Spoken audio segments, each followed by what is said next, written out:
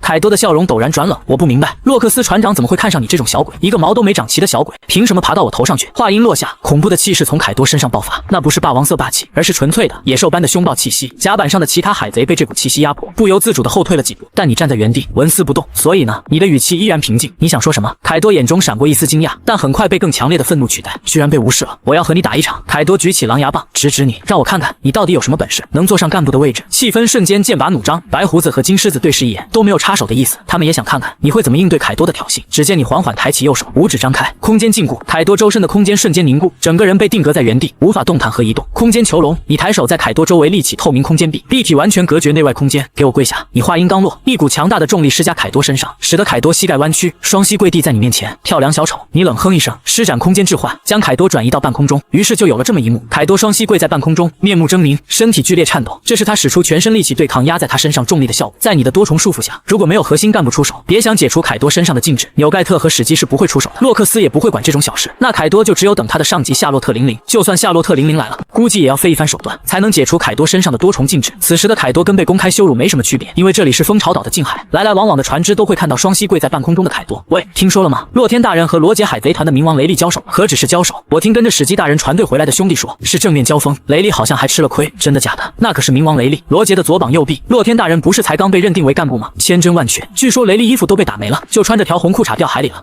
这么强。尽管有击败王直的战绩在先，洛克斯船长直接将你内定为干部时，海贼团里许多资历老的海贼心中仍有些不服。他们觉得这年轻人或许天赋异禀，运气好得了颗强力果实，但论综合实力、资历和威望，远不足以与那些跟随洛克斯船长征战多年的老牌干部平起平坐。然而，与冥王雷利交锋并占据上风的传闻，瞬间击碎了所有质疑。罗杰海贼团副船长的威名，在新世界如雷贯耳，那是真正站在大海顶点的强者之一。不知不觉间，海贼团中许多人对你的看法已然发生了根本转变。在奉行弱肉强食法则的洛克斯海贼团，唯有实打实的战绩和碾压性的力量，才能赢得尊重。你用最短的时间证明了这一点。港口，洛克斯站在高处喊话：“小的们，闲话到此为止，接下来有大行动，都准备好！财宝，财宝！嘿嘿嘿，终于能大干一场了！”此话一出，海贼们狂热欢呼起来。对于绝大多数海贼而言，追求财富和享乐是永恒的驱动力。城堡议事大厅，你见史基和白胡子已在靠近主位的两侧落座，便也随意寻了个位置。厅内已经聚集了数位干部，所有人都沉默不语，等待洛克斯的到来。你偏头问身旁正叼着雪茄吞云吐雾的史基：“史基，洛克斯船长突然把所有干部都召集来，是要下达什么任务？看气氛不像寻常的劫掠。”史基哈哈哈，洛天感觉挺敏锐嘛。若我所料不差，这次可不是小打小闹。洛克斯船长亲自召集所有干部，我们很可能要与海军的主力，甚至是高层战力正面交手了。对面的白胡子闻言点了点头，没错，看这架势，洛克斯船长接下来很可能是要对海军，甚至世界政府的某个重要目标动手，而且是志在必得。这类大规模的针对海军核心力量的行动，白胡子与史基已经历过不止一次。看来人都到齐了。洛克斯走进议事大厅，坐在主位。最新的情报显示，海军最近动作频频，已经将战略重心开始逐步转向新世界了。他们在新世界不仅增派了更多舰队和精锐兵力，甚至还将大半本部中将调往了G1到G5 支部驻防。此言一出，在场不少干部脸上都露出了不屑一顾的冷笑。显然，他们根本未将海军本部的所谓战略转向放在眼里。以往交锋那么多次，纵使是元帅冈谷空亲自带队围剿，亦未能奈何他们分毫。然而，洛克斯接下来的话，让所有人脸上的不屑稍稍收敛，眼中开始闪烁起别样的光芒。据我所获的绝密消息，海军此举，一方面固然是想遏制我们在新世界日益膨胀的势力，但另一方面，更直接的原因在于，新世界诸多向世界政府宣誓效忠的加盟国，又到了向那些高高在上的天龙人进贡天上金的时候。海军此次大规模调动和增兵新世界，便是确保这批数额惊人的天上金能够平安的送达圣地玛丽乔亚。所以，天上金3个字瞬间吸引住所有干部的注意。约翰更是直接咕咚咽了一大口口水，眼睛瞪得如同铜铃。你心中也是一动。天上金，那是世界政府加盟国每年向天龙人缴纳的，足以让一个国家财政伤筋动骨的巨额财富。除了大量的金银财宝、贝利，还有不少的恶魔果实和名刀。没错，洛克斯豁然起身，我们此番行动的目标，便是拦截海军护送天上金的舰队，将那些财宝全部抢过来。后，干部中爆发出兴奋的吼声，约翰激动的身体都在微微发抖。约翰，你这家伙还是这副一听到财宝就走不动道的德行，把你嘴角的咸水擦擦，跟个痴汉似的，别在这里给我们团丢人现眼。王直满脸鄙夷的瞥了失态的约翰一眼，你望着约翰那毫不掩饰的贪婪模样，脑海中忽然想起，似乎就是在洛克斯海贼团解散后，约翰正是因为过度贪心，独吞了巨额财宝，最终被自己最信任的部下背叛所杀。洛克斯环视众人，看到约翰的模样，他眉头微皱，冷声提醒道：天上金务必要抢到手，但所有人都给我记住，莫要被财宝冲昏了头脑，大意轻敌。根据可靠情报，此番负责护送主要一批天上金的海军舰队就有战国和泽法，而另一批则是有卡普与赫。此话一出，所有人的眉宇之间都多了几分凝重。卡普、战国、泽法早已被海军评选为大将候补，显然这3人的实力已经达到了大将级别，只待现任3大将退休，便可立马接任大将位置。而且现任3大将还有几年，也就到了退休的年纪。也就是说，海军这边加上元帅冈谷空，一共有7位大将级战力。下面是具体的作战安排。洛克斯回到座位，手指在铺着海图的桌面上划过。情报显示，海军这次将天上金分成了2批，走不同的隐秘航线，试图分散风险。这正好给了我们机会，由我亲自带队，加上你史基、纽盖特，我们4人负责拦截并击溃由战国与泽法护送的那一批主力舰队。他们的财宝应该是最多、最珍贵的一批。玲玲、银府、王直、约翰负责另一条航线，劫掠另一批天上金。我的要求很简单，2批天上金必须全部夺下，1箱都不能少。听明白了吗？是。对于将你安排在自己这一队，洛克斯显然经过了深思。虽然你已经是干部，实力也得到了验证，但他毕竟尚未组建自己的直属船队，缺乏大规模海战指挥经验，加之他与史基、纽盖特私下关系不错，配合起来或许更为默契。作战计划便如此定下。洛克斯继续说道：剩余干部留守大本营，无需参与前线劫掠，但是成之后应得的那份财宝照样有份。诸位回去后，立刻着手准备船只、人员、补给。此次行动贵在神速和突然性。此外，在此期间，行动消息绝不可泄露给任何人，包括你们最信任的部下。若让我发现有谁敢走漏半点风声……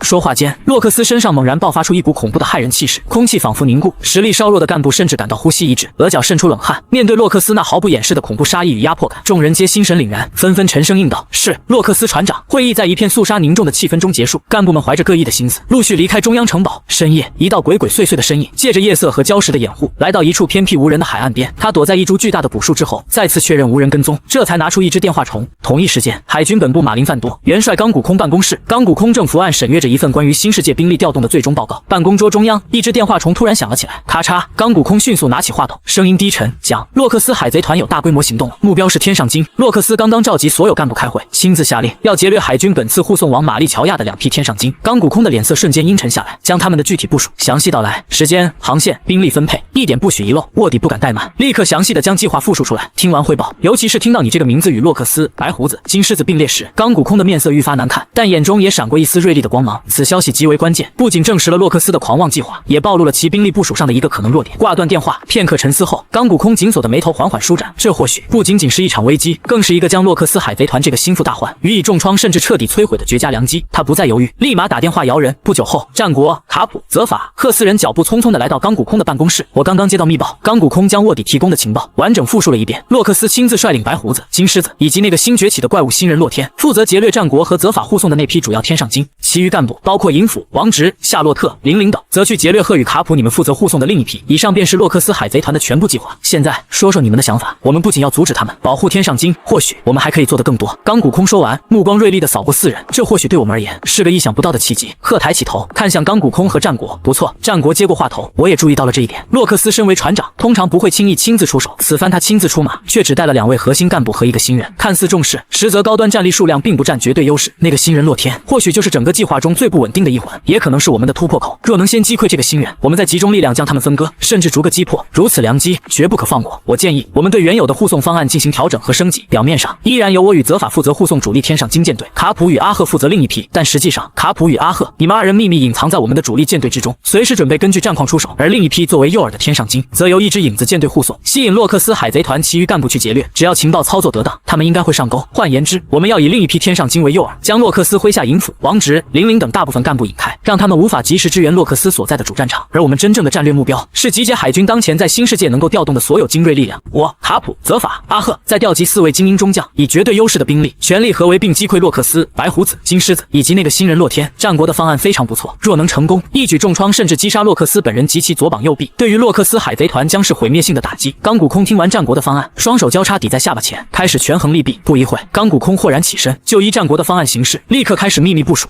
你负责完善计划细节和情报误导。战国、泽法、卡普，你们立刻开始秘密调集最精锐的力量，做好随时出击的准备。记住，此次行动代号断脚，列为海军本部最高机密。是，元帅。战国、泽法、赫肃然起身，立正敬礼，连一直吊儿郎当的卡普也停下了咀嚼零食，罕见的露出了认真而严肃的神色，用力点了点头。3天后，蜂巢岛港口，洛克斯海贼团的旗帜在风中猎猎作响，10几艘巨型海贼船已准备完毕，蓄势待发。甲板上站满了海贼，喧哗声中透着一股嗜血的兴奋。洛克斯立于主船船首，史基、纽盖特与你分列其身后左右。洛克斯目光如鹰隼般扫过四周，随后沉声下令：出发！新世界某片气候诡谲、海流复杂的海域，10几艘洛克斯海贼团的战舰一字排开，乘风破浪前进。主舰船首洛克斯迎风而立，他的见闻色似乎是感知到了什么，沉声开口：史基、纽盖特，待会冲锋陷阵，撕开海军阵线的任务就交给你们了。史基咧嘴：没问题。白胡子沉稳地点了点头：交给我们。洛克斯略微侧手，目光落在你身上。洛天，你随我留守主船，策应全局，监控战场变化。你心中微微一怔，泛起一丝疑惑。按照以往劫掠行动的惯例以及他自身的战力定位，他理应同纽盖特、史基一起，作为最尖端的矛头发起突击。是船长认为他的果实能力更适合控场，还是觉得他的实战经验相较于2位前辈尚显不足，需要更多观察？亦或是船长预见到了其他变数？洛克斯似乎敏锐地察觉到了你那一闪而过的情绪波动，他没有回头，只是开始解释：海军参谋部里有个叫赫的女人，论直接战力或许排不上号，但心思缜密，诡计多端，最擅长布局和情报分析。我们过去几次劫掠天上鲸的行动，后期都或多或少出现了意外，背后很可能有他的影子。这次劫掠天上鲸，虽然情报来源可靠，行动也足够隐蔽，但难保没有变数。你留在船上，与我一同压阵，你的能力，无论是大范围掌控还是精准应对突发状况，都更适合这个位置。我们的退路和战场节奏需要有人把控。就在这时，远方的海平面尽头，一连串细小的黑点渐渐浮现，并且随着距离拉近迅速变大。那是由10艘大小军舰组成的海军护卫舰队。舰队中央，一艘规模尤其庞大的军舰甲板上，隐约可见大量覆盖着防水帆布、堆叠整齐的巨型货箱，那里面装着的正是来自世界政府各个加盟国上贡的价值连城的天上鲸。来了！洛克斯抬起手臂，向前方的海军舰队猛地一指，声音陡然拔高：把船靠过去，碾碎他们！海贼舰队爆发出震天的咆哮，所有船只骤然加速，破浪前行。海军主舰的瞭望台上，负责观察的海兵正举着望远镜侦察周边海域。当他看到10几艘巨型海贼船大举袭来时，瞬间大惊失色，连忙朝着下方甲板撕声裂肺的狂喊：洛克斯！是洛克斯海贼团全员来袭！凄厉的警报声立马响彻整个海军舰队，所有军舰上的海兵迅速进入最高战斗状态，炮手们疯狂转动绞盘，调整炮口角度，齐齐锁定了那片高速逼近、令人窒息的黑色舰影。甲板上，各级军官急促的命令声、士兵奔跑的脚步声混杂在一起。然而，主舰船首2道身披正义大衣的高大身影，却如山岳般屹立不动，正是海军大将候补佛之战国与黑腕泽法。他们2人凭借强大的见闻色，早已感知到洛克斯海贼团的接近。此刻，他们脸上并无震惊，反倒是一副意料之中、严阵以待的沉稳。此刻，双方舰队在海面上迅速接近，距离不断缩短，8000码、5000码、3000码。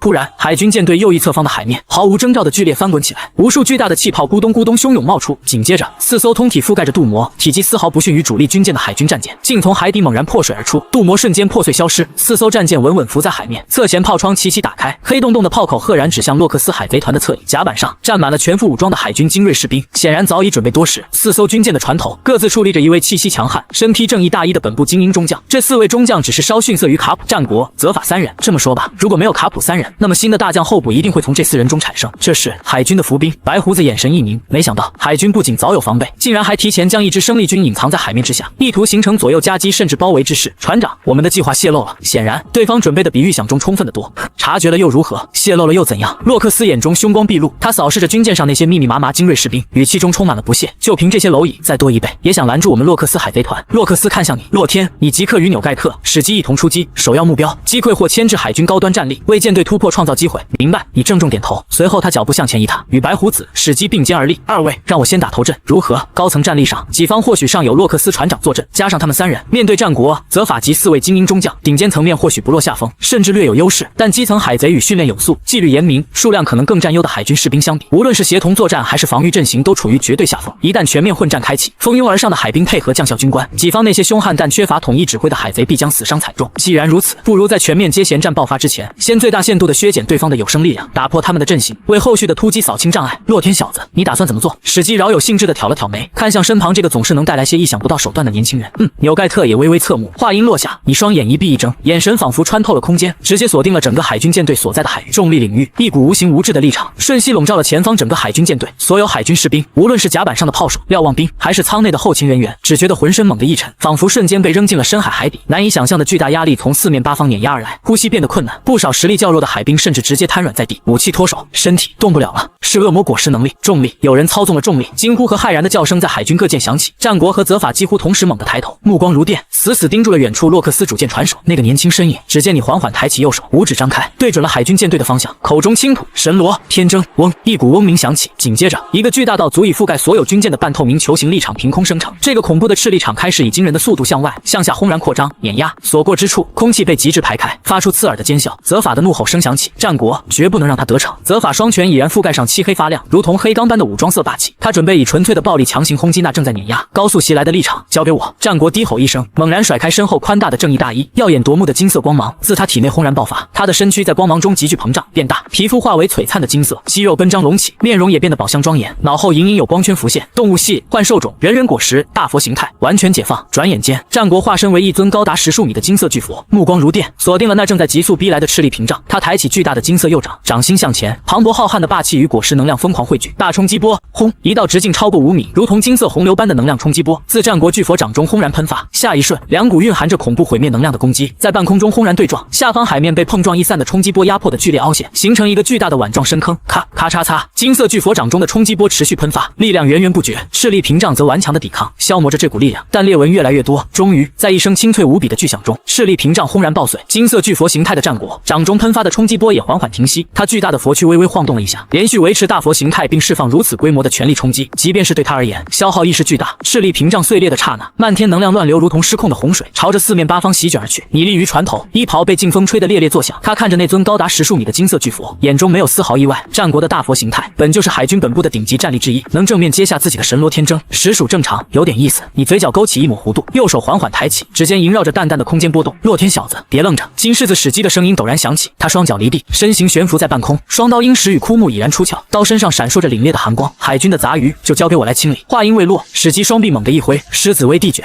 两道交叉的金色斩波破空而出，所过之处，空气被撕裂出刺耳的尖啸，下方海面瞬间被劈出两道深不见底的沟壑，海水翻涌着向两侧退去。那4艘从海底钻出的海军伏兵舰还没来得及调整炮口，就被斩波精准命中。轰隆，剧烈的爆炸声接连响起，舰体钢板如同纸片般被撕裂，火光冲天而起。4位精英中将脸色巨变，纷纷纵身跃起，躲过了舰体爆炸的余波。金狮子史基羞得猖狂，其中一位中将怒吼着，手中长刀缠绕着漆黑的武装色霸气，朝着史基劈来。史基咧嘴一笑，身形如同鬼魅般在空中穿梭。就凭你们4个也配拦我？双刀舞动，金色斩波如同暴雨般倾泻而出。4位中将联手抵挡，却依旧被压得节节败退。他们的武装色霸气在史基的凌厉剑术面前显得如此不堪一击。每一次刀光碰撞，他们的手臂都会传来一阵剧痛，虎口开裂，鲜血直流。另一边，白胡子爱德华纽盖特也动了，他双手紧握无上大快刀从云切，身形一晃，便出现在了泽法的面前。泽法的双拳覆盖着如同黑钢般的武装色霸气，眼神锐利如鹰。白胡子，今日便让你见识一下什么是海军的绝对正义！泽法暴喝一声，双拳如同炮弹般轰出，带着摧枯拉朽之势。咕啦啦啦，白胡子放声大笑，震耳欲聋的笑声中，从云切猛地挥下。泽法小子，你的拳头太软了！震空裂，刀身之上缠绕着肉眼可见的震荡波纹。刀锋与双拳碰撞的刹那，一股恐怖的冲击波以两人为中心，朝着四周扩散开来。泽法只觉得一股巨力从拳上传来，整个人如同断线的风筝般倒飞出去，重重砸在军舰甲板上，将甲板砸出一个巨大的深坑。白胡子收刀而立，目光扫过那些惊慌失措的海军士兵，眼中满是不屑。他的阵阵果实能力本就是为破坏而生，在这片大海上，能正面接下他一刀的人寥寥无几。战场之上，硝烟弥漫，喊杀震天。洛克斯海贼团的海贼们在3大顶级战力的掩护下，如同饿狼般冲向海军舰队。他们挥舞着武器，嘶吼着，与海军士兵厮杀在一起，鲜血染红了海面，破碎的舰体残骸漂浮在水中，场面惨烈至极。你依旧立于主船船头，他的目光没有停留在眼前的混战上，而是透过空间感知，笼罩着整个战场。他能清晰地看到，战国的大佛形态正在缓缓恢复体力，也能看到，在海军主舰的船舱内，2道隐藏的强大气息正在悄然涌动。来了吗？你低声自语，眼中闪过一丝冷光。果然，就在这时，2道身影从海军主舰的船舱内冲天而起。一道身影身材魁梧，穿着一身白色的海军制服，脸上带着一丝不羁的笑容，手中握着一顶草帽，正是海军英雄蒙奇蒂卡普。另一道身影则是一位身着紫色西装的女人，她的眼神平静如水，手中握着一根细长的手杖，正是海军本部参谋。呵，洛克斯！卡普的声音如同惊雷般炸响。今日我便要为这片大海清理掉你这颗毒瘤。洛克斯蒂吉贝克缓缓转过身，他看着卡普，嘴角勾起一抹狂妄的笑容。卡普小子，多年不见，你还是这么不知天高地厚。话音落下，洛克斯身上爆发出一股恐怖的霸王色霸气，这股霸气如同实质般的冲击波，朝着卡普席卷而去。所过之处，空气都在颤抖，海面掀起滔天巨浪。卡普脸色一凝，同样释放出霸王色霸气，两股顶级霸王色霸气碰撞在一起，发出震耳欲聋的巨响。周围的海贼和海军士兵，凡是实力较弱的，都被这股威压震得口吐鲜血，昏死过去。洛克斯，你的野心该结束了！卡普暴喝一声，身形如同炮弹般冲向洛克斯，他的双拳覆盖着浓郁的武装色霸气，每一拳都带着开山裂石的力量。洛克斯冷笑一声，抬手迎击，拳拳到肉的碰撞声不断响起，两人的身影在空中快速交错，每一次碰撞都会引发剧烈的能量波动。与此同时，鹤也动了，他手中的手杖轻轻一点，一道淡紫色的光芒朝着那些正在厮杀的海贼射去。习习果实进化，被光芒命中的海贼瞬间眼神变得呆滞，手中的武器掉落在地，口中喃喃自语：“我是好人，我要做个好人。”鹤参谋，你眉头一皱，右手一挥，一道空间屏障凭空出现，挡住了鹤的进化光芒。鹤抬起头看向你，眼中闪过一丝惊讶。空间果实，没想到洛克斯海贼团竟然还有你这样的怪物。彼此，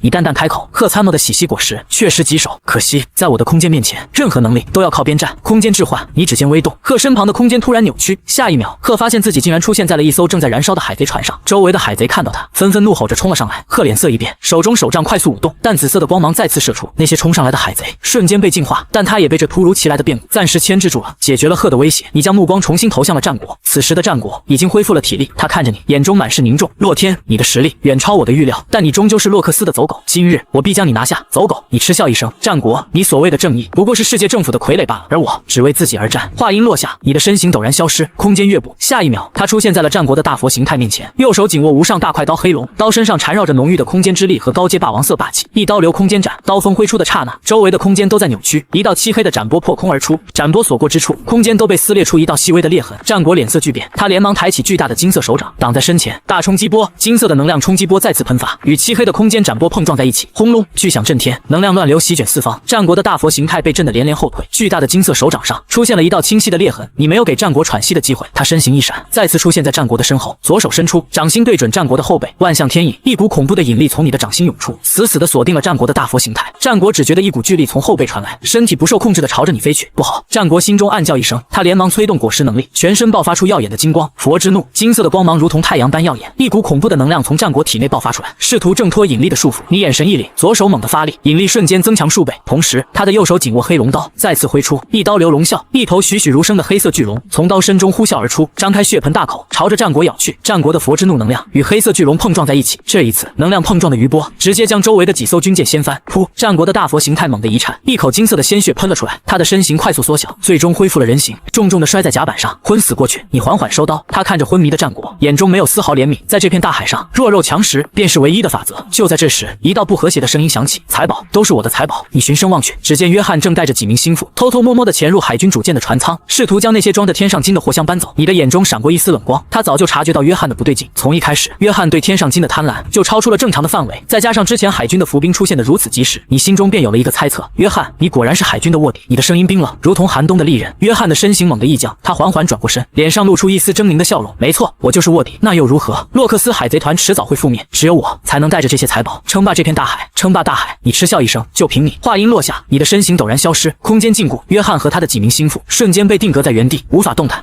你想干什么？约翰的眼中充满了恐惧。你缓缓走到约翰的面前，他看着约翰，嘴角勾起一抹冰冷的弧度。你背叛了洛克斯海贼团，背叛了所有的同伴，对于叛徒只有一个下场，空间震荡。你指尖微动，约翰周围的空间瞬间开始剧烈震荡，约翰的身体在空间震荡的作用下寸寸碎裂，最终化为一片血雾。他的几名心腹也在空间震荡中彻底消失。解决了约翰，你的目光再次投向战场。此时卡普和洛克斯的战斗已经进入了白热化阶段，两人都已经遍体鳞伤，气息变得微弱，但他们的眼中依旧燃烧着熊熊的战意。白胡子已经击退了泽法，泽法躺在甲板上昏迷不醒。金狮子也解决了4位精英中将，正悬浮在半空喘着粗气。鹤也被海贼们包围，虽然他的喜息果实能力依旧棘手，但在众多海贼的围攻下也渐渐落入了下风。你深吸一口气，他的身形一闪，出现在了洛克斯和卡普的中间。船长，海军的援军快到了！你的声音清晰地传入洛克斯的耳中。洛克斯一愣，他停下了攻击，看向你。援军，你点了点头。我的空间感知可以覆盖方圆百里。钢骨空已经带着海军本部的主力舰队朝着这边赶来，最多半个时辰就会到达。卡普也停下了攻击，他看着你，眼中闪过一丝不甘。他知道你说的是实话，如果钢骨空的援军赶到，他们海军这边还有一战之力，但现在他们已经损失惨重，根本无法抵挡洛克斯海贼团的进攻。洛克斯看着卡普，嘴角勾起一抹狂妄的笑容。卡普小子，今日算你运气好，下次见面我定会取你性命。说完，洛克斯转身看向白胡子和金狮子。纽盖特、史基带着财宝撤退！呼啦啦啦！白胡子放声大笑，正合我意。金狮子也咧嘴一笑，哈哈哈！海军的杂鱼，下次再陪你们玩。你点了点头，他的右手缓缓抬起，指尖萦绕着浓郁的空间波动。空间之门，一道巨大的空间裂缝凭空出现在海面之上，裂缝的另一端连接着蜂巢岛的方向。洛克斯海贼团的海贼们纷纷欢呼着，将那些装着天上金的货箱搬上船只，然后朝着空间之门驶去。卡普看着那道空间之门，眼中充满了愤怒，却又无可奈何。他知道现在的海军根本无法阻止洛克斯海贼团的撤退。你最后看了一眼卡普，嘴角勾起一抹弧度。卡普中将，后会有期。说完，你的身形一闪，便出现在了洛克斯的主船上。洛克斯看着你，眼中满是欣赏。洛天小子，你果然没有让我失望。这次行动，你居功至伟。你笑了笑，船长过奖了，这都是我应该做的。白胡子走了过来，拍了拍你的肩膀，咕啦啦啦。洛天小子，你这实力越来越强了，以后这片大海必有你的一席之地。金狮子也凑了过来，咧嘴一笑，哈哈哈。洛天小子，下次切磋，我可不会手下留情了。你笑着点了点头。很快，所有的海贼船都通过空间之门，消失在了这片海域。空间之门缓缓关闭，海面之上只剩下一片狼藉的战场，以及一群失魂落魄的海军士兵。卡普看着空荡荡的海面，一拳砸在甲板上，眼中充满了不甘。洛克斯，我一定会打败你。克缓缓走到卡普的身边，拍了拍他的肩膀。卡普，别太自责了，这次失败不是你的错。洛克斯海贼团的实力远超我们的预料，尤其是那个洛天，他的空间果实能力太过棘手了。卡普沉默不语。半个时辰后，钢骨空带着海军本部的主力舰队赶到了这片海域，看着眼前狼藉的战场，钢骨空的脸色阴沉的快要滴出水来。元帅，一名参谋小心翼翼的开口。钢骨空深吸一口气，缓缓开口，传令下去，将此次战斗的损失统计清楚，另外将洛天的名字列入海军本部最高危险目标名单，优先级超越凯多。是，参谋连忙应道。钢骨空看着空荡荡的海面，眼中闪过一丝冷光。洛克斯、洛天，你们给我等着，总有一天我会将你们彻底剿灭。蜂巢岛港口，洛克斯海贼团的海贼船一艘艘的停靠在岸边，海贼们欢呼着，将那些装着天上金的货箱搬下船。金灿灿的贝利，闪闪发光的宝石，珍贵的恶魔果实，锋利的名刀，堆积如山的财宝，让所有的海贼都陷入了疯狂。洛克斯站在港口的高台上，看着下方欢呼的海贼们，眼中充满了野心。他高举着酒杯，大声喊道：小的们，今天我们大获全胜，这些财宝足够我们挥霍10年。今晚开宴会，不醉不归。海贼们爆发出震天的欢呼。你站在洛克斯的身边，他看着下方的财宝，眼中没有丝毫贪婪，